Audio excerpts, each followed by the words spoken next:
이 시대는 너무 어려운 시대입니다. 우리 장모님 기도하셨지만 정말 우리 조국 상황도 힘들고 가정도 힘들고 또 특별히 우리 자녀 세대를 보면 너무 마음이 아파요. 과거에 우리들이 성장해 나갈 때는 일정한 공부를 하고 일정한 과정을 거치고 일정한 시간이 되면 어떤 형태로든 취업이 되고 진로가 열리고 또 비전을 이루어가는 그런 경험을 했는데, 이제는 일정한 어떤 로드맵이 주어지지 않는 이런 시대입니다. 학교를 졸업해도 오랜 시간 동안 또 새로운 준비를 해야 되는 그런 굉장히 힘든 시대를 살고 있습니다. 자, 이렇게 힘든 시대에, 모두 힘들어하는 이런 시대에 모든 사람들에게 힘들지만 우리는 갈 수 있고, 힘들지만 우리는 도전할 수 있으며, 힘들지만 우리에겐 희망이 있다 하는 이런 에너지를 공급하는 근원적인 그러한 공동체가 있다면 어디일까? 여러분 마음에는 교회입니다. 그럴 줄로 믿습니다. 그런데 주님은 교회 안에 더 작은 교회 안에 작은 교회, 뭐죠? 가정이죠. 교회를 구성하는 교회 안에 작은 교회가 가정인데, 주님은 가정을 통해서 이 에너지를 공급해 주신다는 사실을 우리에게 말씀해 주고 있는 것입니다. 여러분, 제가 오늘로 이야기를 하면은 네 번째 소개를 하는데, 이 기본이라고 하는 사람이 쓴 책이 뭐라 그랬죠? 로마 제국 멸망사라는 책이 있습니다. 로마 지금 분량이 굉장히 방대한 책인데, 이 로마 제국 멸망사에서 기본이 그 오랜 역사와 전통, 그리고 군대, 그리고 시스템, 법전, 세계적으로 영향을 미친 그런 엄청난 문화의 저력을 가지고 있던 로마 제국이 왜 역사 속에서 망하게 됐냐 말이죠. 왜 초라하게 전락하게 됐는가? 그래서 그 멸망한 이유를 추적하는 겁니다. 이 기본이. 추적하는 가운데 여러 가지 이유가 있습니다. 여러 전쟁의 실패도 있고 여러 가지 이유가 있는데, 근원적으로 기본이 본 것은 뭐냐면, 그 로마 제국 멸망에 대해서 말하고자 했던 것 중에 하나가 바로 로마 제국의 가정들의 실패에 있다는 겁니다.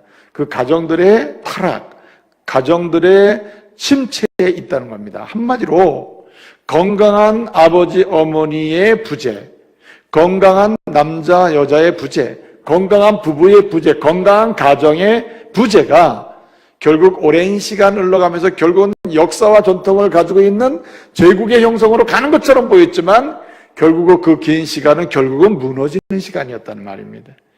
그래서 로마 제국의 멸망의 근원적인 원인은 가정에 있었다. 부부에 있었다. 남편과 아내의 무질서에 있었다. 이런 얘기입니다. 여러분, 그 젊은 베르테르의 슬픔, 요즘 가을인데 혹시 읽어보셨죠? 이전에? 혹시 여러분 요즘 왠지 떠나고 싶어 이런 마음 드는 분 있습니까? 그냥 어디론가 가고 싶어, 괜히 쓸쓸해 이런 분이 있습니까? 머리 자르고 싶어 이런 분들. 변하고 싶어 이런 분이 있어요. 네? 가을입니다. 그런데 어떻든 이런 가을, 이런 계절, 인간의 정서를 잘 문학적으로 탐구해서 글을 쏟아냈던 인물 중에 한 사람이 괴테입니다. 독일 문학가인데, 파우스트도 그의 글이죠. 이 괴테가 쓴 글 중에 친화력이라고 하는 글이 있습니다. 친화력. 이 친화력이라고 하는 글에서 괴테는 역사의 문화를 보면서, 사실 사람이 사는 것은 문화가 산출되는 것이고, 그리고 좋은 사람들은 좋은 문화를 만들어내죠. 그러나 뭔가 문제 있는 사람들의 시대와 세대는 항상 왜곡된 문화를 만들어내잖아요. 근데 괴테는 이런 얘기를 했습니다. 그 친화력에서 뭐라고 얘기했냐면, 정말로 문화다운 문화, 건강한 문화, 그리고 사람들에게 감동을 주는 문화, 행복을 주는 문화, 이런 문화는 도대체 어디서 시작되느냐, 그리고 어디에서 이루어지고 정점을 어디서 찍느냐. 예? 문화의 시작과 과정, 건강한 문화의 진행, 그 프로세스와 결과가 어디서부터 나오느냐. 괴테는 그 친화력에서 이런 얘기합니다. 건강한 결혼생활, 건강한 가정생활, 건강한 남편과 아내, 건강한 부부에게서 그 지극히 사적인 공간처럼 보이지만 그 삶의 여정에서 뭐가 나오느냐? 문화가 시작되고 문화가 진행되고 문화가 정상에 이른다는 말이에요. 그만큼 하고 싶은 얘기가 뭡니까? 또 그런 얘기도 했어요. 괴테는 뭐라고 얘기하냐면은 사람에게는 근본적으로 난폭한 성향이 있는데 한 인간의 난폭함이 온순하게 순화되는 삶의 현장이 어디? 가정이다. 그렇게 얘기를 합니다. 그리고 흔히 우리가 공동체, 사회생활 속에서 저마다 우리가 어떤 척 합니까? 따라서 교양 있는 척. 예? 다 교양 있는 척 하잖아요. 물론 교양이 있으면 좋은데 교양이 없어도 교양 있는 것처럼 교양 있게 좀 해보려고 애쓰잖아요. 그렇죠? 물론 막 사는 사람도 있지만. 그런데 그런 관계 속에서 교양 있는 것, 난 교양 있다고 말하고 행동하는 이것이 실제적으로 증거되는, 실제로 정말 당신은 교양 있는 사람이야 라고 말하는, 이렇게 증거될 수 있는 증거의 현장이 어디냐? 가정이라 얘기해요. 가정. 여러분, 제가 정말 인격적인 목사인지 아닌지 관심이 있으면 우리 아내한테 물어보면 돼요. 제 실상을 다 합니다. 이 사람이 이거 진짜 괜찮은 목사인지 묻지는 마세요. 곤란한 게 많아요. 자, 어디냐? 그게 가정이래요. 가정은 순화도 시키고 온순하게도 만들고 부드럽게도 만들면서 동시에 그곳은 내 현재의 상태를 증거하고 검증해 볼 수 있는 현장이다, 가정이.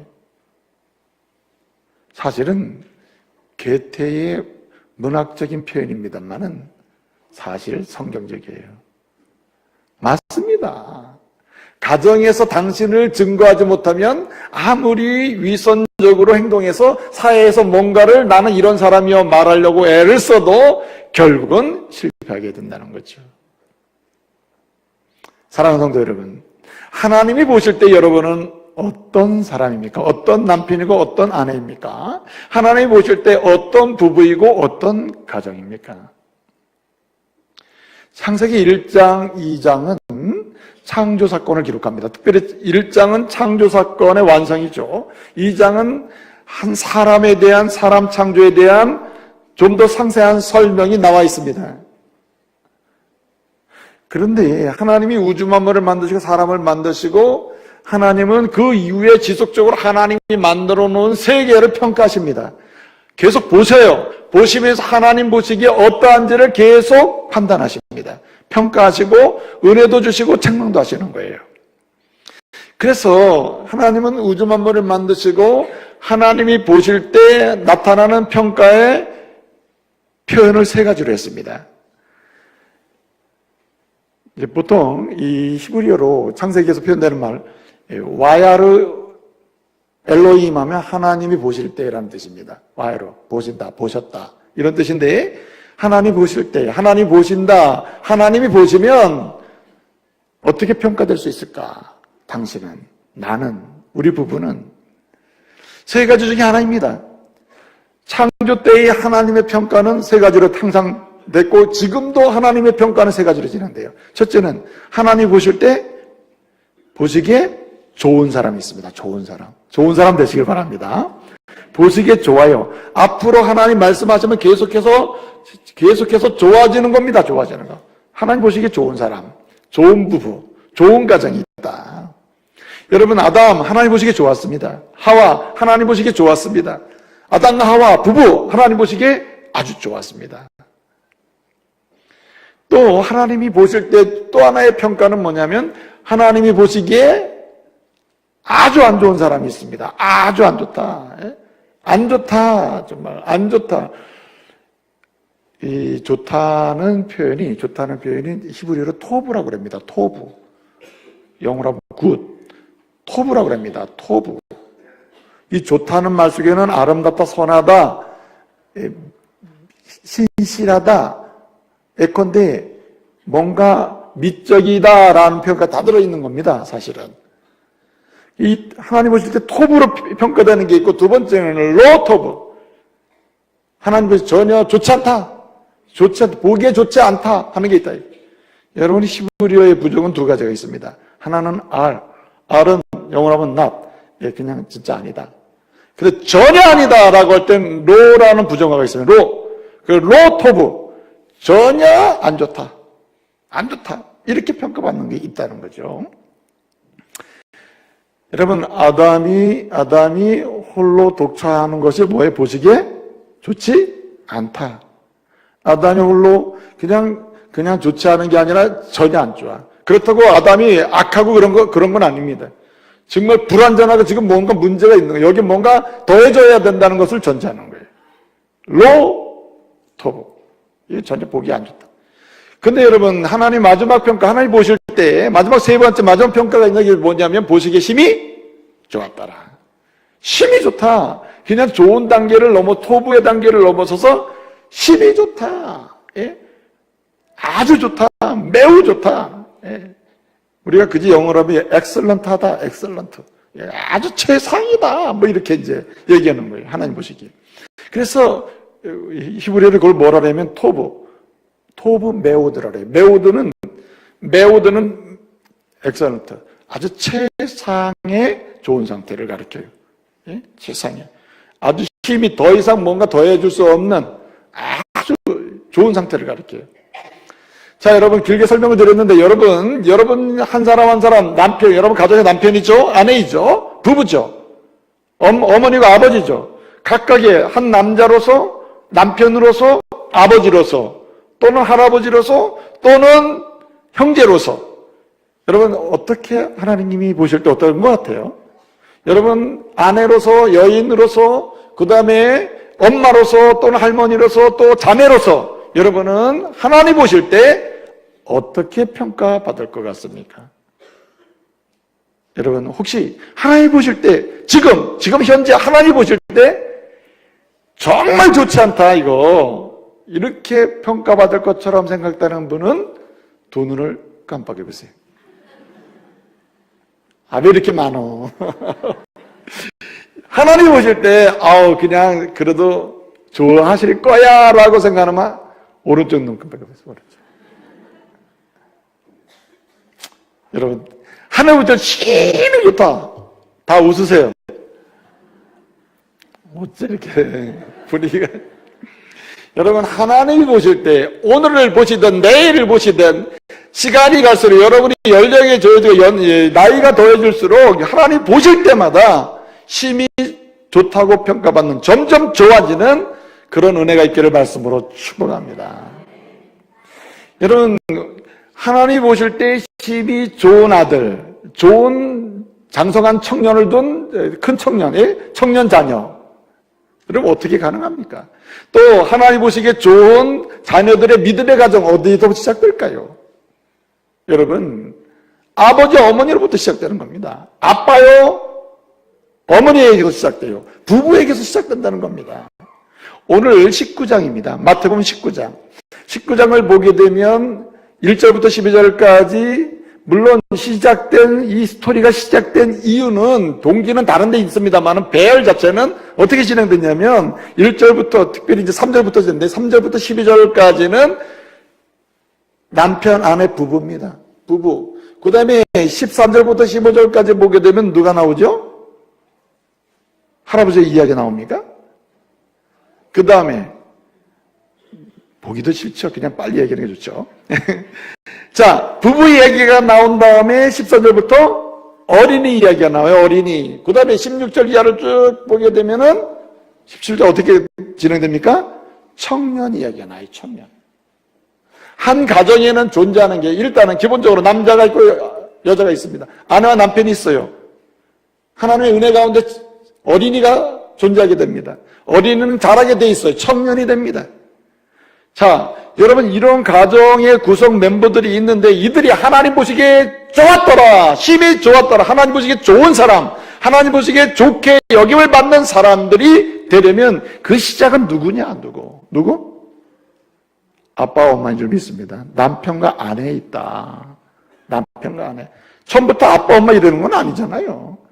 남편과 아내로 존재하다가 엄마, 아빠가 되고 할아버지, 할머니가 되고 아들이 되고 청년이 되고 새로운 가정이 나오는 거 아니에요. 그러므로 하나님이 보시기에 좋은 아버지, 어머니 되시길 바랍니다. 특별히 하나님 보시기에 좋은 남편과 아내가 되시기를 말씀으로 축복합니다. 하나님 보실 때 좋은, 아주 힘이 좋은 부부가 되어야 합니다. 이것이 우리로 인하여 하나님이 주시는, 우리를 통해서 하나님이 주시는 아들, 딸들, 청년들, 우리의 자녀 세대들, 다음 세대로 인하 일어나는 가정들까지도 하나님 보시기에 힘이 좋게 평가받는 그런 놀라운 축복의 통로가 되는 줄 믿으시길 바랍니다. 내가 하나님 보시기에 좋아야 돼요. 남을 이야기할 필요 없습니다. 당신은 하나님 보시기에 좋아야 되는데, 아닙니다. 내가 하나님 보시기에 좋아야 된다. 우리 부부가 하나님 보시기에 좋아야 된다는 거예요. 오늘 말씀을 통해서 하나님 보시기에 좋은 아빠요, 엄마요, 남편이요, 아내요, 그리고 특별히 부부가 되시기를 말씀으로 축복합니다. 여러분, 특별히 어떤 부부가 하나님 보시기에 좋은 부부일까요? 따라서 둘이 한 몸이 되는 부부, 둘이 하나가 되는 부부, 둘이 하나가 되는 부부입니다. 둘이 하나가 되는 부부, 둘이 뭐가 되는 부부? 하나가 되는 부부가 하나님 보시기에 좋다. 부부가 어떤 일을 많이 했느냐, 어떻게 인생을 사느냐, 그건 나중 문제입니다. 일단 하나님 보시기에 좋은 부부는 둘이 뭐가 되는 부부? 하나가 되는 부부예요. 다시 한번 따라해보세요. 둘이 하나가 되는 부부. 둘이 하나가 되는 부부를 하나님이 좋아하십니다. 그것이 하나님 보시기에 제일 아름답다는 말이죠. 여러분, 둘이 하나가 되는 부부로서 하나님 앞에서 맛있는 인생 살 수 있기를 바랍니다. 지금까지 여러분의 삶의 여정 중에 상처도 있고 아픔도 있고 여러 가지 기억이 있을 겁니다. 지금까지 경험한 고단함이 있을 겁니다. 그러면 여러분 오늘 이후로 여러분의 여정 속에 하나님이 보시기에 아름다운 부부, 하나 되는 은혜로 전진하시기를 말씀으로 축복합니다. 하나님의 은혜로 치유를 받고 하나님의 은혜로 위로를 받고 하나님의 은혜로 새로운 능력을 부여받아서 오늘 주시는 예수님 말씀대로 둘이 한 몸으로 나가는 한 몸, 하나님 보시기에 최고로 아름다운 부부 되시기를 말씀으로 축복합니다. 자, 어떻게 하면 둘이 한 몸이 돼서 하나님 앞에 하나 되는 아름다운 부부가 될 수 있을까? 아름다운 성도요, 아름다운 아빠요, 아름다운 아버지가 될 수 있을까? 여러분, 자녀에게 아름다운 아버지, 하나님 보시기에 진짜 좋은 아버지 되려면은 자녀한테 뭘 해주느냐의 문제가 아니라니까요. 둘이 뭐예요? 하나가 되는 것입니다. 자, 그러면 어떻게 하면 하나님 보시기에 아름다운 부부 되는가? 하나가 될 수 있을까? 오늘 본문 말씀 4절을 보게 되면 이렇게 말씀하십니다. 사람을 지으시니가 사람을 무엇과 무엇으로? 남자와 여자로 뭐 하시고? 지으시고. 여기 굉장히 중요한 단어가 나옵니다. 하나님이 이 사람을 뭐 하신 사람?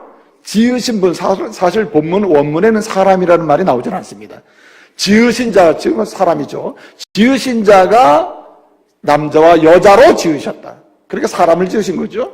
의역이 됐습니다. 사람을 지으신 자가 남자와 여자로 만들었다. 지으셨다. 이 말씀은 뭘 강조하냐면은 지금 부부가 하나가 됨으로 하나님 보시기에 좋은 사람이 되라. 이거 말씀하시려고 하는데 주님이 말씀하시는 포인트는 여기 있습니다. 부부가 서로 귀하게 여기라는 뜻이에요. 할렐루야. 귀하게 여기라. 여러분, 아내는 남편을, 남편은 아내를 귀하게 여기시는 하나님의 사람들 되시기를 바랍니다. 사실은 오늘 여기 이혼 문제를 바리새인들이 예수님을 함정에 빠뜨리려고 예수님께 물은 거예요. 여러 가지 이유가 있다면은 이혼해도 옳습니까? 이혼해도 됩니까? 이렇게 언제 이혼할 수 있다? 언제 이혼할 수 있느냐? 이혼하려면 뭐가 이유가 되는 거냐? 이혼할 수 있는 이유가 뭐냐? 있다면 이런 식의 질문을 지금 던지는 거예요. 사실 예수님께는 딜레마라 이게. 왜냐하면 그 시대는 성경을 해석하는 두 학파가 있었어요. 예수님 당시에 성경을 해석하고 율법을 해석하는 두 학파가 있었어요. 하나는 힐렐 학파라고 오늘날로 말하면은 자유주의자들입니다. 자유주의, 진보적 자유주의. 진보적 자유주의 학파가 힐렐 학파에 있습니다. 이 사람들은 언제 이혼할 수 있느냐, 어떤 경우에 이혼할 수 있느냐 이렇게 물으면은 이 이혼할 수 있는 이유가 너무 다양해. 심지어는 이런 일도 있었어요. 아내가 밥을 했는데 너무 심각하게 밥을 태웠다. 그럼 무슨 사유가 돼요? 그걸 이혼 증서를 써서 내보내는 사유가 된다니까. 이게 얼마나 진보적인 자유주의적입니까? 이러한 여러 가지 사유를 다양하게 해석을 해가지고 자유스럽게 해석하는 겁니다. 만약에 예수님이 이쪽 편을 들어서 여러 가지 이유가 있다 이러면서 이혼할 수 있다 그렇게 했다면 예수님은 아마도 이 엄격하게 율법을 해석하는 사람들로도 비난을 받았을 겁니다.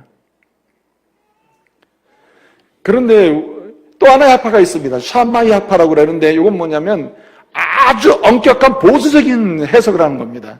그래서 이혼은 언제 가능하냐? 이럴 때 이 사람들은 뭐냐면 가늠한 외에는 음행한 연고 외에는 절대 이혼은 안 된다 이렇게 해석을 하는 거예요.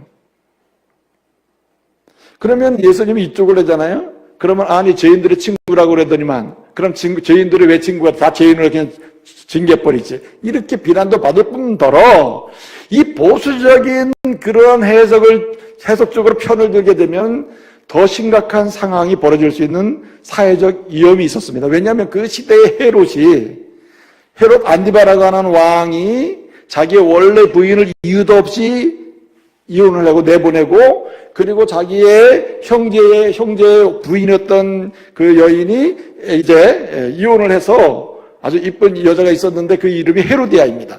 그 헤로디아를 데려다가 아내를 삼은 거예요. 그래서 이 문제를 하나님 말씀에 비춰서 비판하고 책망하고 잘못됐다라고 하다가 죽은 사람이 세례 요한입니다. 그러니까 예수님이 이쪽 편을 들게 되면 예수님도 이런 위험에 처할 수도 있는 거죠. 이러한 함정에 빠뜨리기 위해서 이혼을 얘기한 거예요. 이혼을. 예수님이 도대체 어느 쪽을 택하냐. 그래도 저러나 다 함정입니다. 그런데 주님은 어떻게 말씀하셨습니까? 너희가 하나님 말씀하신 너희가 읽지 않았느냐 하면서 주님 말씀하신 게 뭐예요? 하나님의 창조 원리로 돌아갑니다. 창조 원리.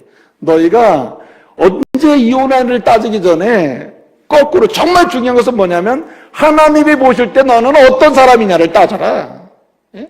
한번 이혼의 문제니까 부부의 문제니까 우리 부부는 남편으로서 아내로서 나는 하나님이 보실 때 어떤 사람이냐를 따져라 이거예요. 그래서 하나님 앞에 딱 세워놓습니다. 할 말이 없죠. 그러면서 하나님 보시기에 좋은 부부가 되라. 한 몸이 되라. 방법은 서로 뭐하라? 귀히 여겨라. 이렇게 말씀하는 거예요. 하나님이 만들지 않았느냐? 여러분 아담을 먼저 만드시고 아담에게서 그 뼈를 취하여 하와를 만들었잖아요. 여러분 하와를 만들 때 아담에게서 뼈를 취해서 만드는데 머리뼈를 뽑아서 했습니까? 여기 가운데 있는 뼈를 뽑아가지고. 그러면 지금도 여자들이 막 남자들을 짓누르는데 얼마나 심각한 상황이 벌어지겠어요. 네? 머리에서 뽑았잖아. 넌 내 머리 왜 머리가 나야? 그러면서 막 그냥 그럴 거 아니에요. 만약에 여러분 여성을 만드는데 뭐 발바닥에서 뼈 하나 뽑아가지고 만들어. 그러면 그렇지 않아도 폭력적인 남성들이 많은데 얼마나 발바닥이냐고. 그쵸? 우리 하나님이 사람을 만드실 때 어디서? 예, 옆구리에서 뽑아가지고. 예? 뽑아서 만드셨다. 하나님이 사람을 지으시되 남녀로 지으셨다는 것은 전인격적인 동등한 관계로 지으셨다는 거예요. 평등한 관계요. 그 다음에 차별이 없는 관계요. 서로 전인격적으로 인정해야만 살 수 있는 관계로 만들어놨다는 겁니다. 전인격적인 관계라. 여러분 고린도서 14장 40절을 보게 되면은 이런 말씀이 있어요. 모든 일을 적당하게 하라. 근데 특별히 감경이 뭐냐면 질서 있게 하라는 말씀이 나와요. 질서가 있다는 말은 계급을 지키라는 말의 개념보다 더 중요한 건 뭐냐면은 서로 인격을 지키면서 그 가운데 질서예요. 인격이 무시되는 건 질서가 아닙니다. 그래서 서로 귀하게 여겨라. 귀하게. 귀하게 뭡니까? 인격적인 존재로 취급을 하라는 거죠. 여러분, 오늘 모세의 율법을 가지고 이혼 언제 합니까? 이럴 때 이혼해도 됩니까? 저럴 때 이혼해도 됩니까? 특별히 신명기 24장 1절 보게 되면 아내를 데려왔는데 아내를 데려오고 보니까 수치스러운 일이 발견됐다, 아내에게서. 그러면 조용히 이혼 증서를 써가지고 집 밖으로 내보내라, 보내라. 이렇게 모세 율법에 이혼 규정이 있습니다. 이 규정을 가지고 모세는 이렇게 얘기했는데 어떻게 이혼하면 됩니까? 이혼해도 됩니까? 이렇게 얘기하는 거예요. 여러분, 수치스러운 일이 문제라. 아내를 결혼했을 때 수치스러운 일이 수치스러운 일이 뭡니까? 힐렐 학파는 이 수치스러운 일을 다양한 형태로 수치스러운 거 많잖아요. 그걸 막 나열을 해서 이혼을 하려고. 그 다음에 참마이 학파는 보수적인 사람들은 수치스러운 일은 딱 하나 가는 밖에 없다. 이렇게 얘기하는 거예요. 그런데 주님은 뭐라고 얘기하십니까? 전 인격적인 존재로 서로 인정을 해야 한다고 말해요. 여러분, 이 말씀 뭐냐면 모세가 이혼 규정을 율법을 통해서 하나님의 율법을 둔 것은 이럴 때 이혼해라고 하는데 포인트가 있는 것이 아니라 그 말씀의 규정은, 이혼 규정은 그 당시에는 여성이 노예입니다. 노예. 소유물과 같았어요. 전인격적으로 대우받는 사회가 아닙니다. 그래서 남자가 버리면 이 여인이 누군가의 아내가 되지 않으면 살 수가 없는 상황이에요. 그 당시에. 그러니까 여성의 인권과 여성의 권리를 보호해 주기 위해서, 약자를 보호해 주기 위해서 철저한 이혼 규정을 둔 겁니다. 남자가 막 하나님 말씀 어기고 막 내보내니까 그렇게 하면 안 된다는, 범죄한 인간들을 더 범죄하지 않게 하기 위해서 철저한 이혼 규정을 둔 거예요. 네? 그러니까 이 강조점은 어디 있습니까? 철저하게 남녀, 아내와 남편에 대한 인격을 어떻게 해요? 인정하고 인격적 존재로 대해줘라. 아주 귀하게 여기라는 말이에요. 귀하게. 여러분, 예수님을 시험하기 위해서 이혼 언제 합니까? 이럴 때 이혼해야 됩니까? 라고 하는 이 말은 율법, 하나님이 말씀을 주신 본래의 의미와 의도를 저버린 거죠. 그리고 뭐합니까? 자기가 편리한 대로 이용하려고 하니까 문제가 되는 거 아닙니까? 핵심은 뭡니까? 아내와 남편을 귀히 여기지 않는 게 문제죠. 그래서 한 몸이 되고 하나가 되기 위해서는 귀히 여겨야 된다. 베드로전서 4장 7절에 베드로 사도는 초대교회 성도들에게 이야기합니다. 하나님 보시기에 좋은 사람 되라. 하나님 보시기에 좋은 부부 되라. 좋은 부부 되려면 어떻게 되느냐? 4장 7절에서 이렇게 얘기합니다.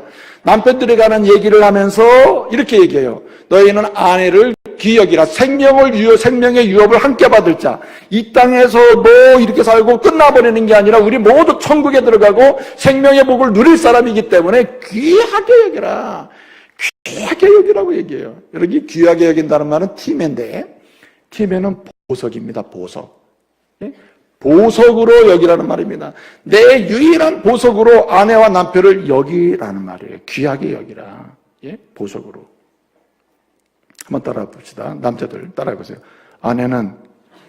남자들 봐는 남자들. 아내는 나의 유일한 보석이다. 내키지 않는 것 같아요. 아내들 한번, 남편은 더 약해져. 어떻게 된 거예요? 남편은 나의 유일한 보석이다. 유일한 보석이다. 그렇게 귀하게 여겨야 된다는 거예요. 유일한 보석이다. 보석으로. 귀하게 여겨야 된다는 거죠. 그래서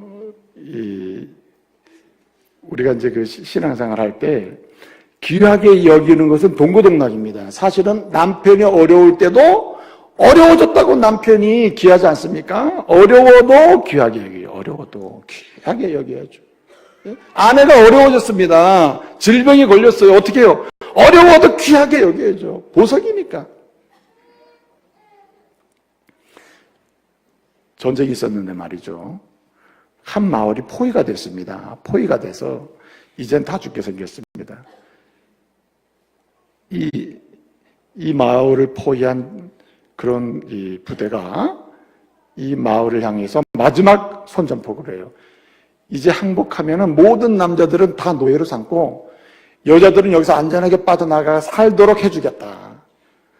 그러니까 다 항복을 했습니다. 그래서 남자들은 다 노예로 삼고 다 체포하게 되었고, 여인들에게는 얘기합니다.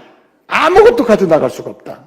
단 귀한 물품 하나만 가져가라. 하나만. 그건 허용된다. 그래가지고 다 여인들이 그냥 하나씩 귀한 걸 제일 중요한 걸 싸가지고 딱 나가다가 검문검색에 딱 걸려서 어떤 여자가, 네? 걸려서 보니까 너무 이게 보석이 큰 거야. 이게 뭘 이렇게 큰 게 무슨 보석이 이렇게 크냐고. 풀어보니까 거기 남편이 들어있는 거야. 아니, 이거 규칙 위반이다. 어떻게 되게 사람을 들고 나가냐고. 보석, 가장 중요한 보석을 들고 나가라 해서 내 인생에 가장 중요한 보석은 남편이기 때문에 내가 싸가지고 가는 거라고.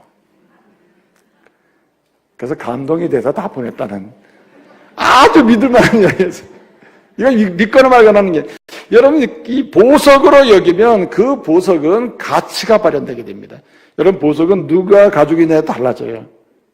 여러분 귀한 보석을 남편이 관리를 안 하면 그 안에 정말 힘들어져요. 예, 여러분 남편의 같은 그 귀한 보석을 여러분이 아내가 관리 안 하면은 이게 보석이 보석다워지지 않는 빛을 발할 수 없잖아요. 그런데 중요한 것은 오늘 본문에 여기 있습니다.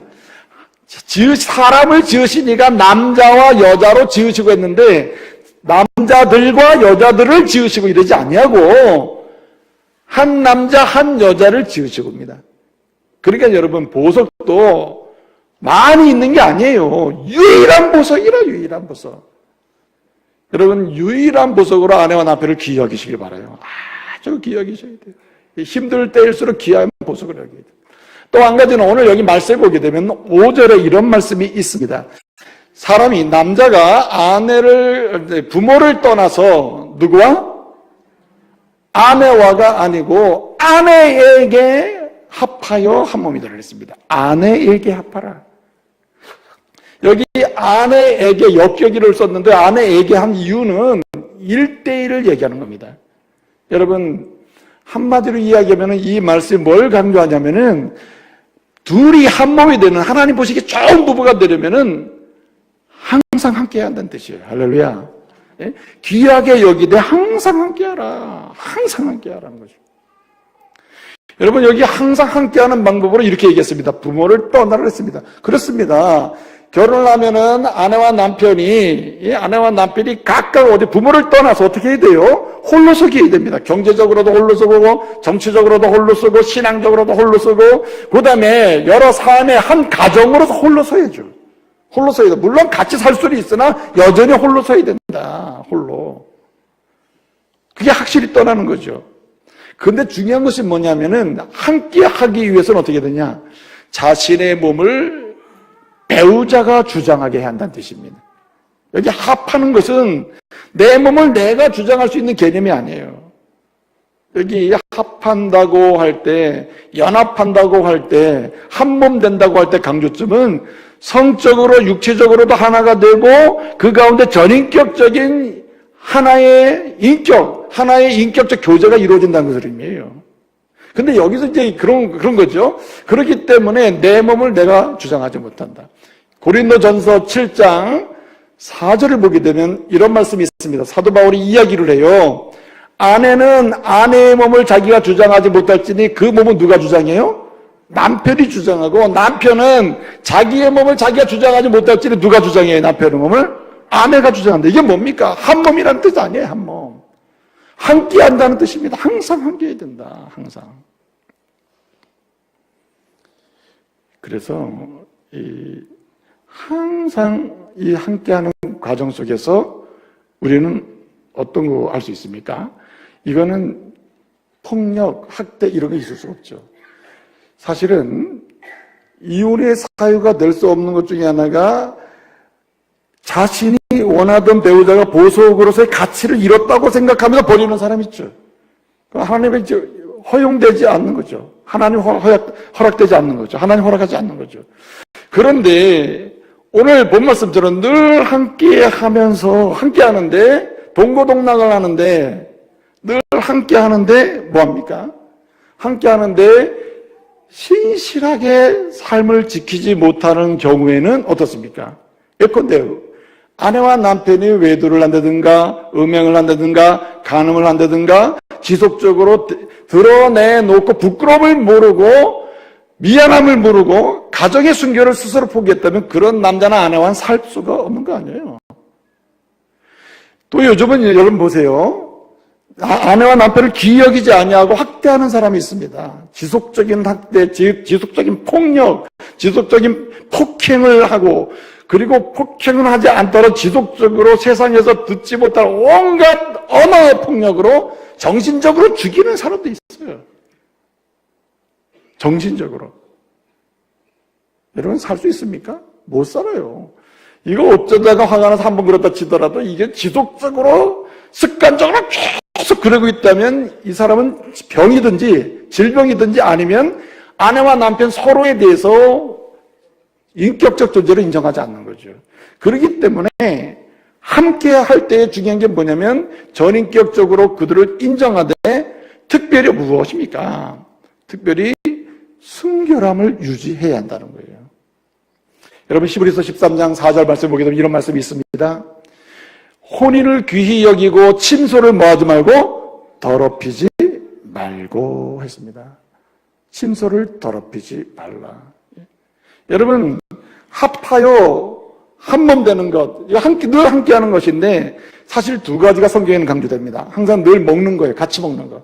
동식한다 그러죠. 동식. 또 한 가지는 동침이에요. 늘 함께 눕는 겁니다. 물론 여러 가지 이제 부부가 예컨대 무슨 건강의 이유로 또는 무슨 요즘에 하도 코 고는 분이 많으니까 여러 가지 그런 이유로 잠을 못 자서 수면 부족이 오니까 여러 가지 합의하에 서로 양해하에 이렇게 삶을 살아갈 수는 있겠다. 그러나 그렇지 않은데 심리적으로 나는 받아들일 수가 없다 하면서 다른 방을 쓰고 있고, 예? 우리는 대적으로는 부부지만 내적으로는 부부가 아닌 것처럼 산다면 이것은 안 된다는 겁니다. 늘 함께 해야 한다는 거예요. 늘 함께 해야 한다. 그래서 오늘 여기 말씀을 보게 되면 떠나서 합하여라고 할 때 이거는 자기가 자기 몸을 주장하지 않는다. 그러니까 여러분 남편과 아내의 몸, 아내에 대해서 서로가 의견을 나누고 인격적인 대화를 통해서 이 일을 진행돼야 한다는 것을 의미합니다. 그래서 여러분 동식과 동침의 성경적 의미가, 성경적 은혜가 풍성하게 경험되려면은 항상 함께 하는데 따라가야 될 게 뭐냐면 대화가 있어야 된다는 겁니다. 신실한, 친밀한 대화. 여러분, 미국 심리학자들이 조사를 했는데 미국 사람들의 이야기입니다만 한국 사람은 어떻게 적용될지 모르겠어요. 아마 더하면 될지 모자르진 않을 것 같아요. 미국 사람도 조사를 했습니다. 한 주간, 일주일 동안에 한 168시간 되는데 부부가 진실로 의미 있게 대화하는 시간은 168시간 중에 얼마인가? 평균 17분. 미국 사람들 얘기예요. 168시간이 한 주간 시간인데 그 중에서 의미 있는 부부의 대화 시간이 17분으로 평균적으로. 그 다음에 하루에 의미 있게 대화하는 시간을 따져보니까 보통 43초. 네? 그 다음에 자녀와 의미 있게 좀 대화하는 시간을 따져보니까 37초랍니다. 37초. 평균. 그러니 아내와 합하여 함께하는 그런 내적, 외적, 신체적, 정신적 함께함이 이게 가능하냐? 안 되죠. 대화가 부족하니까. 그렇죠? 그런데 왜 사람들은 같은 집에 살면서도 자꾸만 다른 형제와 다른 남자를 생각하며 살까? 왜 자꾸만 다른 방향으로 재미와 향락을 추구하려고 하는 내적인 욕망이 생겨날까?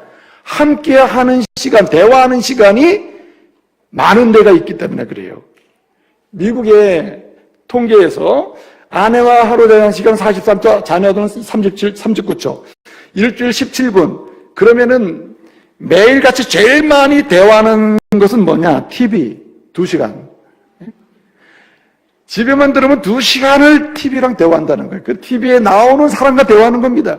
거기 배우와 대화하고 탤런트와 대화하고 나오는 뉴스와 대화하는 거예요. 2시간씩. TV에 나오는 대화와 인물들을 통해서 들려주는 여러분을 향한 대화는 여러분으로 하여금 아내에게로 가세요, 당신의 아내에게로 가세요, 당신의 남편에 이렇게 대화를 해줍니까? 당신의 아내와 남편과 사는 것은 재미없는 일입니다. 너무 지루하지 않아요? 이렇게 여러분의 마음을 계속해서 불붙이지 않습니까?